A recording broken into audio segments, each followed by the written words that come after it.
Salam, hər vaxtınız xeyir olsun.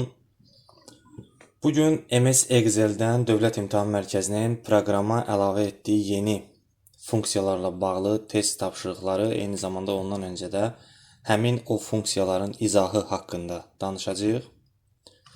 Birinci növbədə əlavə olunmuş funksiyaların kateqoriyalarına diqqət edirik. Mətn kateqoriyasında upper, lower, proper, trim, concat və text join funksiyaları əlavə olunub. Date, vaxt, tarix, saat kateqoriyasına days, network days, Intel, know, today, weekday, workday, Intel funksiyaları. Lookup reference-dən isə transpose funksiyaları əlavə edilmişdir. Gəlin birinci növbədə funksiyaları izah eləyək. Ondan sonra həmin funksiyalarla bağlı hazırlanmış test tapşırıqlarının izahına baxarıq. Bunun üçün bizə lazım olan birinci növbədə təbii ki bir Excel olacaq. Excel sənədi lazımdır. Elektron kitab lazımdır bizə. Eyni zamanda ardıcıllığı buradan qeyd edəcəm. Birinci funksiyamız göründüyü kimi upper funksiyasıdır. Mətn funksiyalarının biridir. Upper funksiyasının təyinatı nədən ibarətdir? Upper funksiyası əsasında mətndəki bütün hərfləri böyük hərflərə çevirmək üçündür və funksiya yalnız hərfləri dəyişdirir, rəqəm, xüsusi simvollar və durğu işarələrini dəyişmir. Məsəl üçün, düşünək ki, A1 xanasına qeyd etmişik belə bir ifadə. Rezonans. A2 xanasına belə bir şey yazmışıq. Kiçik hərflə A, digər hərflər nisbətən böyük, sonra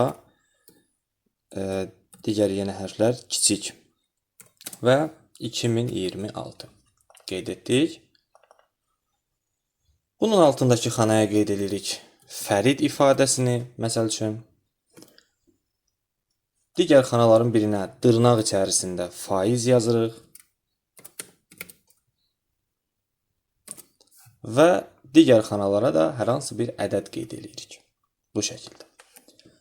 İndi funksiyamızı daxil edirik. Bərabər mütləqdir bildiyiniz kimi və upper ifadəsini bura qeyd edirik. Qeyd etdikdən sonra xananı seçirik. Yeri gəlmişkən mətn funksiyalarını bilirsiniz ki, xüsusiyyətidir ki, diapazona yox, yalnız bir xanaya aid olur. Məsəl üçün, mən nümunə olaraq birinci növbədə A2 xanasını seçirəm və enter düyməsini basanda həqiqətən də nəticə düzgün şəkildə əldə olunur. Azərbaycan 2026. Bu 1. Yəni, bütün sözlərin bütün hərfləri, əgər birdən çox söz varsa, yaxud bir söz varsa, bütün hərfləri böyük və rəqəmlərə dediyim kimi heç bir təsiri yoxdur. Əgər düsturu dəyişsək və A2 yerinə, məsəl üçün, C3 yazsaq, o zaman heç bir şey baş verməyəcək. Nə mənada baş verməyəcək? Yəni, burada durğu işarələri olduğu kimi qalır və durğu işarəsi içindəki ifadə dəyişir. Və yaxud əgər durğu işarəsindəki ədəd idisə, məsəl üçün belə bir rəqəm var idisə, o da olduğu kimi qalır. Yəni, rəqəmlərə heç bir təsiri yoxdur. Başqa cürdə, məsələn, belə baxa bilərik. Məsələn, Y2 xanasını seçib görə bilərik ki, heç bir dəyişiklik baş vermir. Bu bizim upper funksiyamızdır. Bununla bağlı düşən suallara artıq bu biliklər əsasında düzgün cavab verə bilərsiniz. Məsələn, boş xana olsaydı nə olardı? O da, məsələn, bəzən tələbələr onu sual verir. Deyir, müəllim, bəlkə boş bir xanaya verilir. Boş xana da bir növ 0 kimi qəbul edilir. Amma bura 0 yazılmır. Sadəcə olaraq nəticə olmur. Xana boş qalır. Yəni, boş xanaya müraciət edəndə boş qalır nəticə. 0 yazılmır ora. Bunu da bilin, yəni. İkinci funksiyamız lower funksiyasıdır. Bu funksiyanın təyinatı isə mətndəki bütün hərfləri kiçik hərflərə çevirməkdir. Eyni qaydada biz yenə də upper silirik, yerinə digər funksiyanı əlavə edirik, lower funksiyasını və xanalarımızı qeyd edirik. Məsəl üçün, bax bu, bayaqki ifadəni bütün hərflər kiçik olur. Və yaxud da əgər əksinə hər hansı bir ədəd və yaxud durğu işarəsi olan xana olarsa, gördüyünüz kimi, hal-hazırda mən bu xananı dəyişib ədədli bir şey edirəm, o zaman nə baş verər? Təbii ki, olduğu kimi qalar. Bu şəkildə. Bu da oldu bizim lower funksiyamız. Eyni qaydada o da boş xananı boş kimi nəticə verər bizə. Üçüncü funksiyamız proper funksiyasıdır. Proper funksiyası hər sözün birinci hərfini böyütmək üçündür. Məsələn, A3 xanasına mən yazıram kompüter elmləri.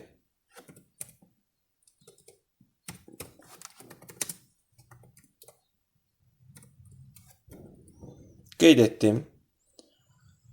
Və bərabər, təbii ki, properi qeyd edirik və xananı seçirik. Və salam, hazırdır. Həqiqətən də hər bir sözün birinci hərfi böyük oldu. Bunu xanaya istinad etmədən özümüz də yaza bilərik. Bütün funksiyalar üçün keçərli yeri gəlmişkən. Qeyd edirik proper. Özümüz əllə yazırıq. Məsələn, fizika fənni.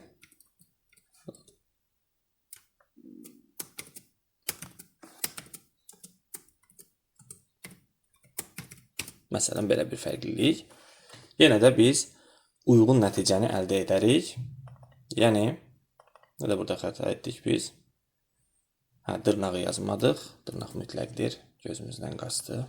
Dırnaq olmalıdır, əgər özün əllə yazırsansa. Və beləliklə nəticə əldə olundu. Amma əgər özün əllə hansısa bir simvolu və yaxud da ifadəni qeyd edirsənsə, onu mütləq dırnaqda yazmaq lazımdır. Çünki funksiya bunu sintaksis olaraq bizdən tələb eləyir. Bu şəkildə. Davam edirik növbəti funksiya ilə. Deməli, artıq proper funksiyasını da anladıq. Növbəti trimdir. Trim nədir? Trim funksiyasının əsas məğzi bundan ibarətdir ki, mətndə olan artıq boşluqları, məsələn, mətnin əvvəlindəki və sonundakı, həmçinin sözlər arasında bir neçə dəfə təkrarlanan boşluqlar varsa, onları silir, yalnız sözlər arasında bir boşluq saxlayır. Məsəl üçün, buraya yazırıq, biraz boşluq qoyuruq gördüyünüz kimi. Biraz xananı böyüdək. Biraz boşluq qoyuruq və yazırıq, məsələn,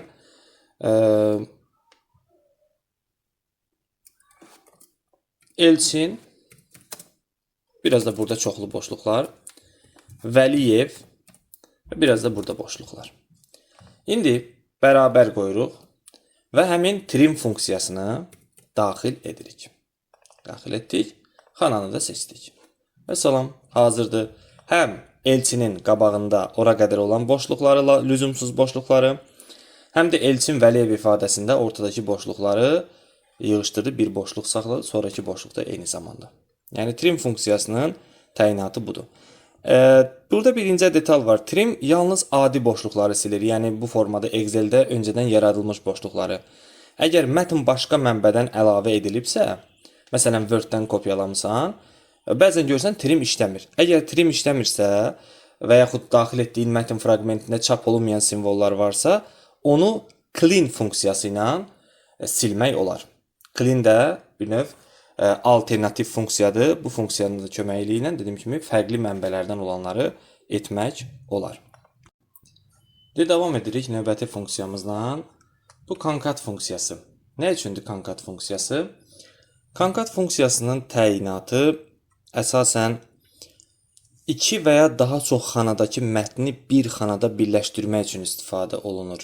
Məsələn, söhbət nədən gedir? Məsələn, bu xanaya yazılıb Elşən, gördüyünüz kimi. Buraya yazılıb Əliyev. Buraya yazılıb Rafiq. Burada yazılıb, məsələn, oğlu.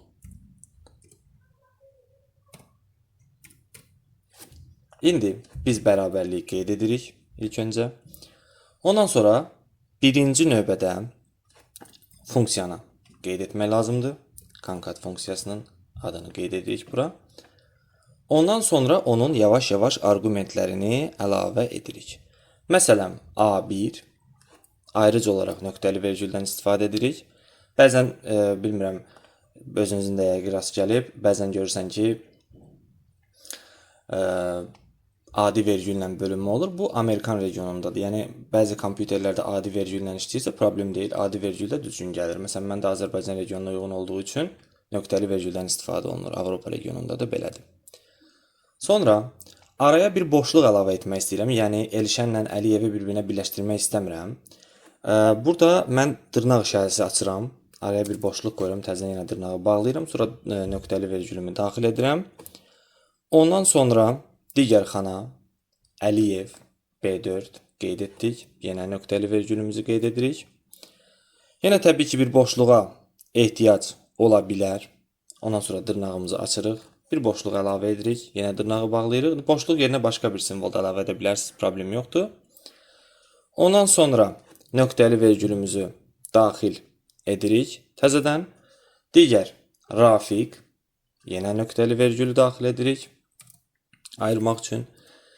Rafiqlə oğlu bir-birinə yapışmasın deyə dırnaqlarımızı təzədən istifadə edirik. Bir də nöqtəli vergül və ən sonda oğlu. Mötərizəni bağlayırıq, enter düyməsini sıxırıq. Həqiqətən də bizə lazım olan nəticəni əldə elədik. Nə etdik burada? Xanaları daxil etdikdən sonra nöqtəli vergüllə ayırdıq. Araya boşluq əlavə etmək istədiyimiz təqdirdə belə dırnaq işarələrindən istifadə edirik. Bu da bizim concat funksiyamızdır və buna alternativ olaraq başqa bir funksiyadan da istifadə etmək olar. Bu funksiya deyil əslində, əllə yaza biləcəyimiz bir operatordur. Bu operatorumuz şəklin, daha doğrusu işarənin özünü sizə göstərim. Bax, bu gördüyünüz işarədir. Bu işarə, bunun adı da var idi. Adını unutmuşam, belə bir adı var idi ingilis dilində bunun. Bu işarənin köməkliyində əməliyyatı icra etmək olar. Məsələn, necə olar? Yenə də biz bərabəri qeyd edib uzaqlaşdıraq bunu. Uzaqlaşdırdıq. Yenə bərabərimizi qeyd edirik və xanaları əlavə edirik. A1 əlavə etdik mütləq qaydada. Sonra işarəmizi qeyd edirik. Həmin o dediyimiz işarə buradadır. A1. Təbii ki, yenə də dırnaqlar olmalıdır. Ayrıcı olaraq biz onları əlavə edirik. Dırnaqlar arasında boşluq təbii ki. Arasında boşluq. Davam edirik. Növbəti işarəni yenə qeyd edirik. Eynən bu işarədən olmalıdır. Birləşdirmək mənasında. Daha sonra A3 xanası, Əliyev B4 xanası. Sonra B4 xanasından sonra dərhal yenə bu işarədən olmalıdır. Yəni yenə birləşdir deməkdir. Yenə birləşdirməyi qeyd edirik. Boşluq olması üçün yenə dırnaqlar, təbii ki, dırnaqlar əlavə olunur. Və Elşən Əliyev, daha Rafiq oğluya qədər getməyək, ehtiyac yoxdur. Elşən Əliyevdə bitirək, uzatmayaq məsələni. Burada dayanmaq olar. Vaxt çox getməsin deyə, yəni qaydanı bilirsiniz artıq nə etmək lazımdır. Və nəticəmizi əldə elədik. Yəni bunu uzatmaq da olar. Yenə bu işarədən qoyarsan, Rafiq, sonra bir dənə də durğu işarələri, sonra yenə də oğlu bu şəkildə. Yəni bunun alternativi həmin bu funksiya alternativi olaraq həmin operatordan istifadə edə bilərsiniz. Bu da concat funksiyası idi. Növbəti funksiyamız olacaq sonuncu mətn funksiyası olan text join funksiyası. Çox ciddi funksiyadır əslində. Real həyatda çox istifadə edirik buradan. Biraz concata oxşarlığı da var. Amma concat funksiyasında əməliyyatları icra edəndə, yəni məsələn Elşən, Əliyev, Rafiqoğlu, hər dəfəsində biz çox böyük əziyyət çəkirik. Araya bir durğu işarəsi qoyuruq, araya boşluq işarəsi qoyuruq və yaxud da yəni ayrıcıları hər dəfə özümüz əllə eləməli oluruq və bu bizim vaxtımızı alır. Eyni zamanda böyük funksiyalarda mürəkkəblik gətirir, çıxarır bizə. Ona görə də biz text join funksiyasının köməyindən istifadə edirik. Text join funksiyası bir növ əvvəlcə onun sintaksisini sizin üçün qeyd edeyim, ondan sonra inşallah əyani nümunə göstərərəm. Text join funksiyası bu formadadır. Text join. Yazmaq lazım. Bərabəri qoydum. Birinci növbədə delimiter yazılır. Delimiter yəni ayrıcı. Ayrıcı qeyd edirsən. Sonra təbii ki, nöqtəli vergülü əlavə edirsən. Ignore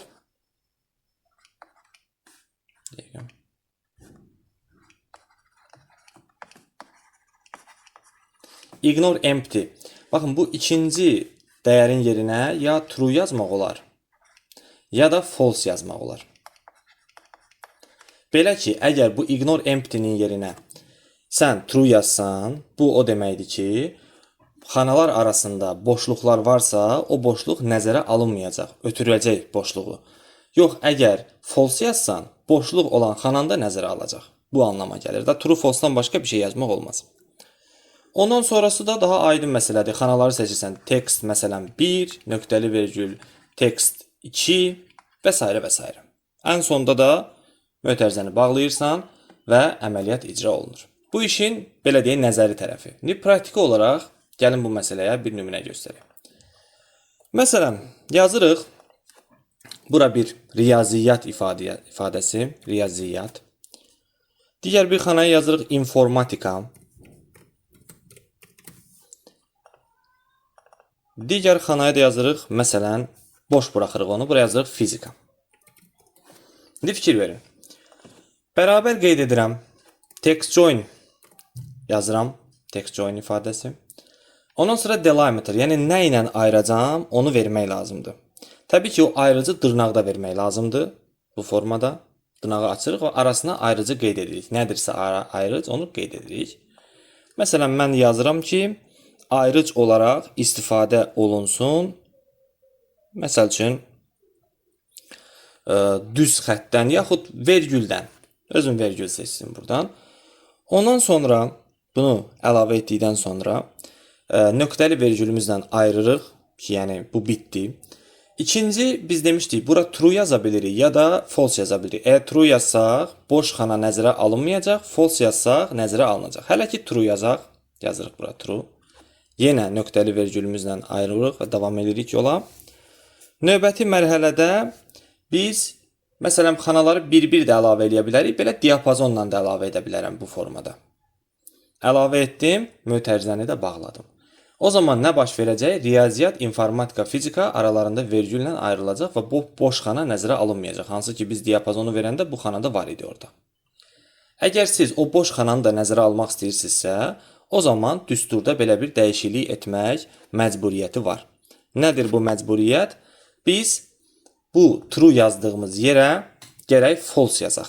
Əgər false yazarıqsa, o zaman aradakı boş xana da nəzərə alınacaq və birləşdirmə zamanı nəzərə alınır. Görürsünüz, bu iki dənə vergülün arasında heç nə yoxdur. Bu deməkdir ki, burada da bir boş xana var imiş.